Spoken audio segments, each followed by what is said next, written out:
కోరికలు తీరాలంటే వాళ్ళు కల్పవృక్షం దగ్గరికి ఎడతారు, కల్పవృక్షానికి చెప్తారు, అది చిగురు వేసి పువ్వు పూసి కాయ కాసి పండయి ఇస్తుంది.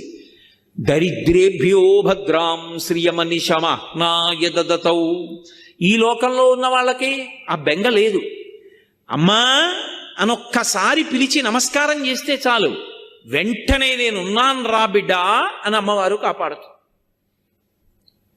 మీకు నేను ఒక మాట చెప్తే మీరు ఆశ్చర్యపోతారు. ఈ శ్లోకం ఎంత శక్తివంతమో తెలుసా? మీరు తప్పించుకోలేనంత పెద్ద ఉపద్రవం వెంట తరిమేస్తుంటే వెనకాతల ఏం చెయ్యాలో తెలియనప్పుడు ఈ శ్లోకం జరిగితే చాలా రక్షిస్తుంది అమ్మవారు. అంత శక్తివంతం. చండీపరదేవత అనుగ్రహం అంటే అలా ఉంటుంది. అందుకే చండీ చరణవు అని చండీపరదేవతని స్తోత్రం చేశారు శంకరాచార్యులు వారి ఈ శ్లోకంలో. అటువంటి అమ్మవారి పాదాలు పట్టుకుంటే సంస్కారవంతం చేస్తుంది మనస్సు. ఇక్కడ మీరు నన్ను ఒక ప్రశ్న అడగచ్చు, ఏమండి ఒకవేళ అసలు కోర్కెల మీద వ్యామోహం పోక, అసలు వ్యామోహం అనేటటువంటిది పోతే కదండి ధర్మబద్ధం చేసుకుందామన్న కోరిక. ఆయన అలా చెప్తాడు కానండి, ఏడాదికి ఒకసారి వచ్చి ఇవన్నీ అనుభవించడంలో ఎంత సంతోషంగా ఉంటుంది. ఏమిటి ధర్మచట్రం అని పట్టు కూర్చుంటే ఎక్కడ తీరుతాయండి? రోజు చేసే పుణ్యం చేస్తున్నాం కదా, ఇవి నడుస్తాయి అని అంటావేమో. అందుకే అలా నన్ను నేను నిగ్రహించుకోలేకపోతే, ఒకవేళ ధార్మికమైన జీవనం నేను చెయ్యలేకపోతే ఎవరితో చెప్పుకోవాలో తెలుసా విషయం? అమ్మవారితోటే చెప్పుకోవాలి. అమ్మవారితో నేను అన్నప్పుడు దాని అర్థం ఏమిటంటే అమ్మవారు అయ్యవారు అని కాదు, పరమేశ్వరుడితో చెప్పుకోవాలి అని. దానికి శరణాగతి అని పేరు. శరణాగతి అన్న మాటకు అర్థం ఏమిటో తెలుసా? మీ బలహీనతని భగవంతుడి దగ్గర చెప్పడం. అందుకే మీరు ఎప్పుడైనా శరణాగతి చదవండి. రుక్మిణీదేవి శరణాగతి తన బలహీనత చెప్తుంది. గజేంద్ర మోక్షణం శరణాగతి తన బలహీనత చెప్తాడు. ఈశ్వర, మీరు నాకు మనస్సు ఇచ్చారు, ఇంద్రియాలు ఇచ్చారు, బలం ఇచ్చారు, బుద్ధినిచ్చారు, శాస్త్రం ఇచ్చారు, గురువునిచ్చారు, ధర్మచక్రం దాటి పనులు చెయ్యొద్దన్నారు. కానీ నా మనసు వెంపర్లాడిపోతోంది అక్కర్లేని కోరికలు తీర్చుకోమని. ఈశ్వర, నన్ను నేను నిగ్రహించుకోలేకపోతున్నాను, నా మనసును నేను వశం చేసుకోలేకపోతున్నాను, నేను దానికి లొంగిపోతున్నాను, తప్పులు చేస్తున్నాను, మీరే నన్ను ధర్మంలో నిలబడేటట్టు చెయ్యండి, ఇక నన్ను నేను నిగ్రహించుకోలేకపోతున్నాను అని ఉన్న మాట ఉన్నట్టు ఈశ్వరుడి దగ్గర చెప్పాలి. అంతేకాని ఆయన దగ్గరికి వెళ్ళి మహానటుడిలా పరమ ఉత్తముళ్ళ నిలబడకూడదు. తప్పు చేస్తే ఈశ్వరా నిన్న తప్పు జరిగింది, ఈ తప్పు చేశాను, వేరొకసారి నా జీవితంలో ఇటువంటి తప్పు జరగకుండా, నేను ఉద్రేకం పొందకుండా నన్ను కాపాడండి అని నువ్వు చెప్పుకోవాలి. దానికి శరణాగతి అని పేరు. దుర్జటి కాళహస్తీశ్వర శతకంలో శరణాగతి చేశాడు. రోషీరోయదు కామినీ జనుల తారుణ్యోరు సౌఖ్యంబులన్ బాసీబాయదు పుత్రమిత్రధన సంపద్భ్రాంతి వంచాలతల్ కోశీకోయదు నామనంబకట నీకున్ ప్రీతిగా సత్క్రియల్ చేసీ చేయదు దీని తుళ్ళనచవే శ్రీకాళహస్తీశ్వర అని అడిగాడు. ఏమి సుఖం లేదు అనిపిస్తుంది, మళ్ళీ అదే సుఖం అడుగుతుంది. ఏం పిల్లలు లేదు అనిపిస్తుంది, మళ్ళీ పిల్లల వెంటబడుతుంది. ఏం డబ్బు లేదు అంటుంది, మళ్ళీ డబ్బు కోసం వెంపర్లాడుతుంది. ఇలా వదిలిపెట్టినట్టుంటుంది, మళ్ళీ ఇలా పట్టుకుంటూ ఉంటుంది. దీన్ని నేను ఆపలేకపోతున్నాను శంకర, మీరు దీన్ని నిగ్రహించండి అన్నాడు. అంటే శరణాగతి అన్న మాటకు అర్థం ఏంటంటే మీ బలహీనత మీరు పరమేశ్వరుడికి చెప్పడం. దానికి శరణాగతి అంటారు. అప్పుడు అది రెండో మార్గం.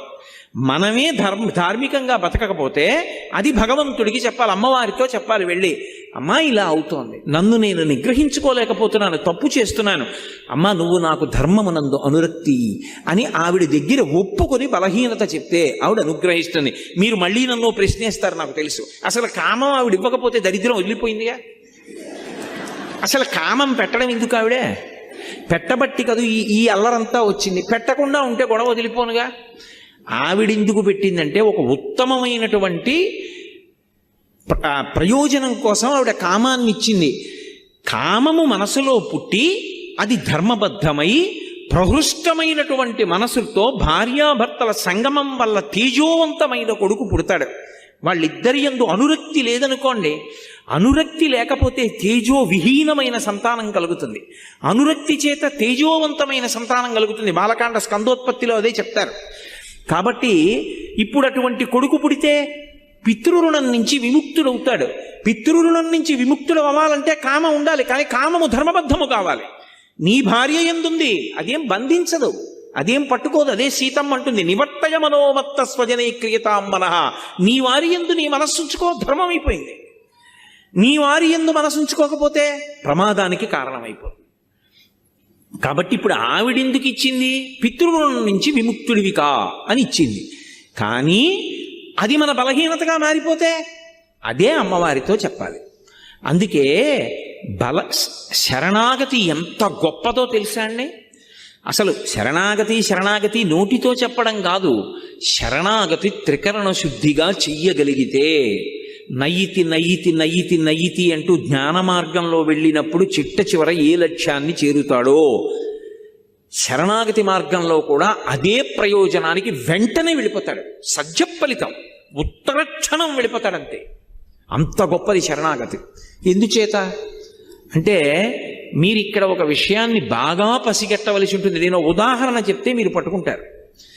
ఒక రాజుగారు యుద్ధం చేస్తున్నాడు, మత్తగజం మీద నిలబడి శత్రువులతో యుద్ధం చేస్తున్నాడు. పక్కన ఓ బంటు కనపడ్డాడు. వాణ్ణి అన్నాడు యుద్ధం చేస్తూ, ఇవాళ రాత్రి 9 గంటలకు ఒకసారి నువ్వు నా శిబిరంలో కలు అన్నాడు.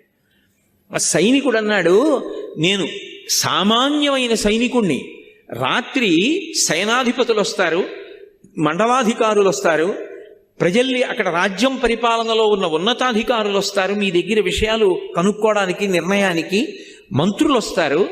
9 గంటలకి నేను మిమ్మల్ని ఎలా కలవగలను? వాళ్ళందరూ వెళ్ళాక రావాలి, అప్పటికి తెల్లవారిపోవచ్చు, మీరు కాసేపు విశ్రాంతి తీసుకోవచ్చు. ఎలా కలుస్తాను సామాన్య సిపాయిని అన్నాడు. ఇది నీ దగ్గర ఉంచుకో. రాజు ఉంగరం విసిరాడు. వాడు చూశాడు ఇలా ఉంగరం వంక, అది రాజముద్ర, తన రాజు ఉంగరం కాదు, శత్రురాజు ఉంగరం. అది అడిగిపోయాడు. అయ్య బాబోయ్, దేవుడు శత్రురాజు ఉంగరం ఇచ్చారు నాకు అని. మాట్లాడకు. అది పట్టుకుని 9:15 ఎవరిని అడక్కు నా దగ్గరికి వస్తానని అలా దూరంగా తిరుగుతుండు చాలు. 9 అయ్యేటప్పటికి నిన్ను నా దగ్గరికి తీసుకొచ్చేస్తారు. 9:15 అయింది. శత్రురాజు ఉంగరం చేత్తో పట్టుకుని ఎవరిని అడగకుండా అలా దూరంగా చీకట్లో తిరుగుతున్నాడు. రాజుగారు అక్కడ పడుకున్నది. పహరా కాస్తున్న సైనికులు వచ్చి పట్టుకున్నారు. ఎందుకు తిరుగుతున్నావు రా నువ్వు ఇక్కడ అన్నాడు. ఆయన ఏం చెప్పొద్దన్నాడు రాజు. ఏమీ చెప్పలేదు. ఎందుకు తిరుగుతున్నాడు వీడిక్కడ, వీడికి అవసరం లేదే రాజుగారి శిబిరం దగ్గర. ఒళ్ళంతా వెదిగారు. శత్రురాజు ఉంగరం దొరికింది. ఇప్పుడు ముందు ఎవరు వాడిని తీసుకెడతాడో వాడికి పదోన్నతి వస్తుంది. అందుకని గబగబా ముందు రాజుగారి దగ్గరికి తీసుకెళ్లారు. మహారాజా, శత్రురాజు ఉంగరం ఉంది వీడి దగ్గర, తీసుకొచ్చాం. మహారాజు అన్నాడు, నేను మాట్లాడతాను, మీరు బయటికి వెళ్ళిపోండి అన్నాడు. అని ఒరే, నా ఉంగరం ఉన్నవాళ్ళు చాలా మంది ఉన్నారు బయట, శత్రురాజు ఉంగరం ఉంది కాబట్టి 9 అయ్యేప్పటికీ నా దగ్గరికి వచ్చేసావు. చూసావా, అది శత్రురాజు ఉంగరం అని తెలిస్తే చాలు, నీకు పనికొచ్చింది. ఇది నన్ను పాడు చేస్తోంది, ధర్మబద్ధము కావట్లేదు, అందుకని నేను పాడైపోతున్నానని నువ్వు గుర్తుపట్టగలిగితే చాలు. అమ్మవారికి ఆ మాట త్రికరణ శుద్ధిగా చెప్తే చాలు, అమ్మవారు జోక్యం చేసుకుని తన దగ్గరికి తీసుకెళ్తుంది, రక్షించేస్తుంది. కానీ నోటితో ఉత్తినే వెళ్ళి నేను ఆయన చెప్పమన్నాడమ్మా అందుకు చెప్తున్నాను అని చెప్తే కాదు, త్రికరణ శుద్ధిగా నేను ధార్మికంగా బ్రతకలేకపోతున్నాను, సాధన చేయలేకపోతున్నాను, కనీసం ఒక్కొక్కటైనా విడిచిపెట్టలేకపోతున్నాను, చిన్నవి కూడా విడిచిపెట్టలేకపోతున్నాను, ఎప్పుడూ ప్రలోభాలే లేదు, పరమేశ్వరుడు జోక్యం చేసుకుంటే తప్ప నా జీవితం చక్కబడదు అని నువ్వు భగవంతుడికి చెప్తే దాన్ని శరణాగతి అంటారు. అందుకే కలియుగంలో భగవంతుడు 2 ప్రధాన సాధనములు ఇచ్చాడు కలి నుండి తప్పుకోవడానికి. ఒకటి, సంస్కారవంతమైన పుణ్యమునందు అనువృత్తమైనటువంటి మనస్సుని సాధన చేత ఏర్పాటు చేసుకోవడం. రెండవది, అలా లేనప్పుడు శరణాగతి చెయ్యడం. శరణాగతి ఉత్తర క్షణంలో ఈశ్వరుడు వచ్చేసేటట్టు చేస్తుంది. రుక్మిణీదేవి అగ్నిజ్యోతనుడికి ఇచ్చి లేఖ పంపించింది. లేఖ పంపించి ఘనుల ఆత్మీయతమో నివృత్తి కొరకై గౌరీశు మర్యాద యవ్వని పాదంబుజతో యమందుములుగన్ వంచింతురో అట్టి నీ అనుకంపన్ విలసింపని ని వ్రతచర్యన్ 100 జన్మంబులన్ నిన్నే చింతించుచు ప్రాణములు విడచదన్ నిక్కంబు ప్రాణేశ్వర శ్రీయుతమూర్తి ఓ పురుష సింహమా సింహము పాలి సొమ్ము గోమాయువు కోరు చందమున ఈ దురాత్ముడు చైత్యుడు నీ పదాంబుజ ధ్యాయనైన నన్ను వడిదా కొనిపోయదనంచునున్నవాడు ఎరుగడు అద్భుతమైన భవత్ప్రతాపమున్ అని ఆ తల్లి నువ్వు వెంటనే వచ్చి నన్ను రక్షించాలంది. చదివాడంతే లేఖ, శరణాగతి, ఇదిగో వస్తున్నానన్నాడు. వెనక్కి వెళ్ళి అన్నయ్యకి కూడా చెప్పలేదు. రథం ఎక్కేశాడు. వచ్చద విదర్భ భూమికి చొచ్చద భీష్మకు నిపురము సొరుచిరలీలం తెచ్చద బాలన్ వేల్మిడి వచ్చద అడ్డంబురిపులు వచ్చిన బోరన్ అన్నాడు. గబగబా బయలుదేరి వచ్చేశాడంతే. శరణాగతి ఉత్తర క్షణం ప్రయోజనాన్ని ఇచ్చేస్తుంది. ఒకటి సాధనన్నా చెయ్యాలి. అంటే సాధన ఎందు ఒడుదుడుకులుంటాయి. మనసు వెంటనే మాట వినదు.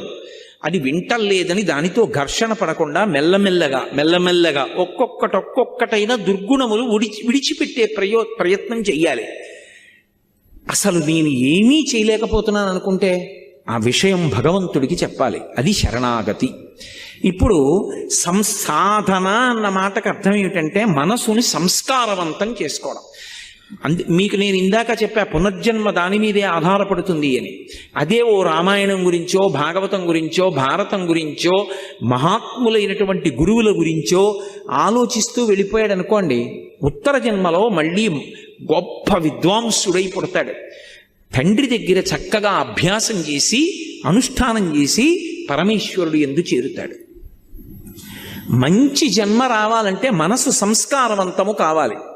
సంస్కారము మనసుకి కలగాలంటే 5 ఇంద్రియముల గుండా లోపలికి మీరేం తీసుకుంటున్నారన్న దాన్ని బట్టి మనసు సంస్కారం పొందుతుంది. నేను చాలా గంభీరమైన విషయాన్ని ప్రస్తావిస్తున్నాను, మీరు చాలా జాగ్రత్తగా పట్టుకోవాల్సి ఉంటుంది దీన్ని. నేను ఒక మొక్క వేశాను అనుకోండి, ఆ మొక్క బ్రతకాలి అంటే అబ్బా దొరక్క దొరికిందండి మొక్క, నాకు దాని మీద ఎంత ప్రేమో అని తీసుకొచ్చి మా పడగదిలో పెట్టాను అనుకోండి, దానికి వెలుతురు ఎక్కడి నుంచి వస్తుంది? 2 రోజు చచ్చిపోతుంది. అది దాని మీద నాకు ప్రేమ ఉండి అది వర్ధిల్లాలంటే దానికి నీళ్లు పొయ్యాలి, సూర్యరశ్మి తగలాలి, మేకలు తినేయకూడదు, చీడ పట్టకూడదు, పురుగులు పట్టకూడదు, కాపాడుకోవాలా వద్దా? అప్పుడైనా అది పెద్ద చెట్టు అవుతుంది. అలాగే అసలు మనస్సు సంస్కారవంతము కావాలనుకోండి, మనస్సులోకి మనసుని ప్రభావితం చేసేవి ఏవి వెడుతున్నాయి అన్నది ప్రధానం. ఇది సాధన. నీకిచ్చిన జ్ఞానేంద్రియములు 5 గుండా లోపలికి వెడుతుంటాయి విషయములు, అవి ప్రభావితం చేస్తాయి మనసుని. నేను కంటితో ఏది చూస్తున్నానో మనసు దాన్ని పట్టుకుంటుంది. అందుకే ధ్యానంలో దీపం వంక చూడండి అంటారు. దేన్ని పట్టుకోవడమైనా కష్టమేమో కానీ దీపం వంక అలా చూశాననుకోండి, ఒక్క క్షణం దీపశిఖ ఇలా వెలుగుతూ ఉంటుంది. కళ్ళు మూసుకున్నాను అనుకోండి, కళ్ళ ముందు కదులుతూ దీపశిఖ కనపడుతుంది. నేను ఏది చూస్తున్నానో అది నా మనసుని ప్రభావితం చేస్తుంది. నేను మీకు ఒక ఉదాహరణ చెప్తాను. నేను అలా నడిచి వెళ్ళిపోతున్నాను, ఒక వ్యక్తి తీవ్రమైన వేగంతో కారులో వెళ్ళిపోతున్నాడు. ఓ కుక్క పిల్ల పరిగెట్టింది. ఆ కుక్క పిల్ల అలా పరిగెత్తింది, నేను వెనక్కున్నాను. కుక్క పిల్ల కారు కింద పడిపోయిందేమో, ఒక్క క్షణంలో నేను నిత్తుటి ముద్ద చూస్తానేమో. ఇప్పుడు నా మనసు స్వస్థతగా ప్రశాంతంగా ఉంటుందా? ఏదో ఒకటి కనపడే వరకు ఉద్విగ్నతకి లోనైపోతుంది. అబ్బా ఏమవుతుందో, అంత వేగంగా వెళ్ళిపోయాడు అని. అలా వెళ్ళిపోయిన తర్వాత కుక్క పిల్ల అలా భయంతో ఉండిపోయి కారు చక్రాలు అలా వెళ్ళిపోయి బతికిపోయి కుయ్యి కుయ్యి కుయ్యి కుయ్యి అందనుకోండి, అమ్మా బతికిందిరా బాబు, ఇది చచ్చిపోవడం చూస్తే నిజంగా ఇవాళ నా మనసు వికలమైపోయి ఉండేది అనుకుని, ఈ దిక్కుమాలిన కుక్కపిల్ల ఇలాగే తిరుగుతుందో ఏమిటో అని గబుక్కుని పట్టుకుని తీసుకెళ్ళి మళ్ళీ ఎక్కడో పెట్టేసి మీరు వెళ్ళిపోరా? అయినా మీ మనసు మీద అది ఒక 10 నిమిషాలు ప్రభావం చూపిస్తుంది. అది ఏమైనా అయిపోయి ఉండుంటే అని. ఒక విషయాన్ని మీరు చూస్తే మీ మనసు తీవ్రంగా కదిలింది, నిరంతరం మనసుని పాడు చేసేవే చూస్తుంటే మనసు సాత్వికంగా ఎందుకు ఉంటుంది? ఉంటుందా? ఉండమంటే సంస్కారం ఏర్పడమంటే ఏర్పడుతుందా? ఒక్కనాటికి రాదు. అలాగే చెవులు. అందుకే వేదం ఇప్పుడు ఏం చెప్తుండంటే ఈ 5 జ్ఞానేంద్రియములు భగవత్పరములగుగాక అని అడుగుతుంది. చెవి వెంట అస్తమానం వినకూడనివే. అన్ని విన్న తర్వాత మనసు దేని గురించి ఆలోచిస్తుంది? అవే ఆలోచిస్తుంది. వాసన ఏది రెచ్చగొడుతుందో, ఏది రజోగుణాన్ని కల్పిస్తుందో అవే వాసన చూస్తున్నాడు. మనస్సు తీవ్రంగా కదలకుండా ఎలా నిలబడుతుంది? తినకూడనివి తింటున్నాడు. మనసు వ్యగ్రతతో ఉండకుండా ఎలా ఉంటుంది? ముట్టుకోకూడనివి ముట్టుకుంటున్నాడు. మనసు వ్యగ్రత పొందకుండా ఎలా ఉంటుంది? ఇప్పుడు మనసు సంస్కారవంతం కావాలి అని చెప్తున్నాయా, చాలా మంచిగా ఉండండి అని చెప్పి కంటి నుంచి లోపలికి వెళ్ళకూడనివి, చెవి నుండి లోపలికి వెళ్ళకూడనివి అన్నీ లోపలికి పంపిస్తున్నావు. మనసు ప్రశాంతంగా ఉండు అంటే ఉంటుందా నాకు చెప్పండి. మీకు నేను ఒక కుక్క పిల్ల ఉదాహరణ చూపించా. కుక్క పిల్లకే అంత కదిలిపోతే ఎంత తీవ్రమైన ప్రభావం ఉంటుంది మనిషి మనసు మీద. సంస్కారవంతము కానటువంటి మనసు నుండి పుణ్యకర్మ రాదు. అసలు పుణ్యకర్మ చేశాడు అంటే దానికి వెనక ఒక అంకురం ఉంది. అంకురానికి ముందు విత్తనం ఉంది. బీజస్యాం తరివంకురో జగదిదం ప్రాంగ్ నిర్వికల్పం పునః మాయా కల్పిత దేశ కాల కలన వైచిత్ర చిత్రీకృతం అంటారు శంకరాచార్యులు వారు దక్షిణామూర్తి స్తోత్రంలో. అసలు విత్తనం ఉంటే కదా అంకురం రావడం, అంకురం వస్తే కదా చెట్టు అవ్వడం, అసలు సంస్కారం ఉంటే కదా మంచి ఆలోచన రావడం. సంస్కారం మనసులో లేదనుకోండి, అది పైశాచికానందాన్ని పొందడం మొదలు పెడుతుంది. ఎవడో బాధపడుతుంటే వీడు సంతోషిస్తూ ఉంటాడు. మంచి పని చేద్దాం, మంచి పని చేద్దాం, ఎవరికన్నా ఉపయోగపడదాం, ఎవరైనా సంతోషపడితే మనం చూద్దాం అన్న ఆనందం ఒకటి మనసులోంచి ఉద్భుతము కావాలి అంటే ఏది ముందు లోపలికి వెళ్ళాలి? మంచి విషయాలు లోపలికి వెళ్ళాలి. మంచి విషయాలు లోపలికి వెళ్ళాయి అనుకోండి, మంచి సంస్కారం ఏర్పడుతుంది. మహాత్మా గాంధీ గారు రైలు పెట్టి చివర నిలబడ్డారు, రైలు వెళ్ళిపోతుంది. అకస్మాత్తుగా ఆయన చెప్పు జారిపోయింది ఒక ఆల్ది. వెంటనే రెండో చెప్పు వదిలేశారు. పక్కనున్నవాడు అన్నాడు, అది రెండో చెప్పు వదిలేశారు ఎందుకన్నాడు. ఆయన అన్నారు, ఒక చెప్పు ఉంటే నాకెందుకు ఉపయోగపడుతుంది, రెండూ వదిలేస్తే దొరికిన వాడికి ఉపయోగపడతాయి, అందుకే వదిలేశాను. అంత ఉత్తరక్షణ నిర్ణయం ఎలా చేశారు అంటే మనసు సంస్కార భూయిష్టం. అందుకే చిట్ట చివర తుపాకీ పెట్టి గుండు కాలిస్తే హే రామ్ హే రామ్ హే రామ్ అన్నారంటే ఎలా వస్తుందో ఆ మాట. ఇన్ని కోట్ల మంది వెళ్ళిపోతున్నారు. భీష్మాచార్యుల వారికి స్వచ్ఛంద మరణం ఉంది కాబట్టి విష్ణు సహస్రం చెప్పారు. దశరథ మహారాజు గారికి రాముడి మీద పుత్రవ్యామోహం ఉంది కాబట్టి రామా అన్నాడు. సామాన్యుడు గాంధీ గారు హే రామ్ అంటూ వెళ్ళిపోయారంటే ఎంత సంస్కారవంతమైన పుణ్యపురుషుడయ్యి ఉండాలి. అటువంటి వారు మనకి జాతిపిత కావడం మనం ఎంత గర్వించదగ్గ విషయం. కాబట్టి సంస్కారం అన్నది మనసుని పట్టుకోవాలి అంటే నువ్వు ఏమిచ్చి పెంచుతున్నావు, దీన్ని ఎలా పెంచుతున్నావో మనసుని కూడా లోపల ఏమిచ్చి సంస్కారవంతం చేస్తున్నావు. మీ ఇంటికి వస్తే రామాయణం 6 కాండలు కనపడతాయా? భాగవతం 12 స్కంధాలు ఉంటాయా? భారతం 18 పర్వాలు ఉంటాయా? నువ్వు చదవకపోతే నువ్వు పువ్వు వేసి నమస్కారం పెడతావా? ఇలా చుట్టూ కళ్ళు తిప్పితే భగవన్మూర్తులు కనపడతాయా? మీ ఇంట్లో మాట్లాడుకునే మాటలు భగవత్ సంబంధమైనవి పెద్దవాళ్ల గురించి ఉంటాయా? నువ్వు ఎప్పుడైనా మంచి విషయాలు చదువుతూ ఉంటావా? అవి చదువుతుంటే సంస్కారవంతమైన మనసు ఏర్పడుతుంది. నేను కూడా పుణ్యకర్మ చెయ్యాలి. పుణ్యకర్మ అంటే ఒకరికి సేవ చెయ్యాలన్న సంతోషం. నిన్ననే చాతుర్మాస్యం పూర్తి చేసి చెన్నై వచ్చినటువంటి కామకోటి పీఠాధిపతులు శంకర విజయేంద్ర సరస్వతి స్వామి వారు సేవ 2 అక్షరాలు చిన్నది కావచ్చు, చేయడానికి పెద్ద మనస్సు ఉండాలన్నారు. ఎందుకని మీరు చూడండి, లోకంలో నేను వీరికి సేవ చేశానంటాడు. నిజంగా చెయ్యాలని కాదు. ఎందుకో తెలుసా? లోపల ఒక అహంకారం ఒకటి తృప్తి పొందుతూ ఉంటుంది. అది ఉండకూడదు, అది దాటగలగాలి. ఎందుకని? ఆయనకి లేదు, నాకుంది, నేను ఇస్తున్నాను ఆయనకి అన్నాను అనుకోండి, ఇప్పుడు అందులో ఒక చిన్న గర్వం ఒకటి ఉంటుంది. వాడికి లేదు, నాకుంది, నేను ఇస్తున్నాను. ఇవ్వడం వరకు మంచిదే, కానీ నిన్ను నువ్వు గెలుచుకోవడం చిన్న ప్రతిబంధకం వచ్చింది. కాదు, నాకిచ్చిన వాడోడు ఉన్నాడు, వాడు నాకిచ్చాడు, ఓ లేనివాడిని చూపించాడు, నువ్వు తీసుకెళ్ళి అక్కడికి అని ఇప్పించాడు, నాకు పుణ్యం ఇచ్చాడు, నా జీవుణ్ణి కాపాడాడు, వాడికో నమస్కారం.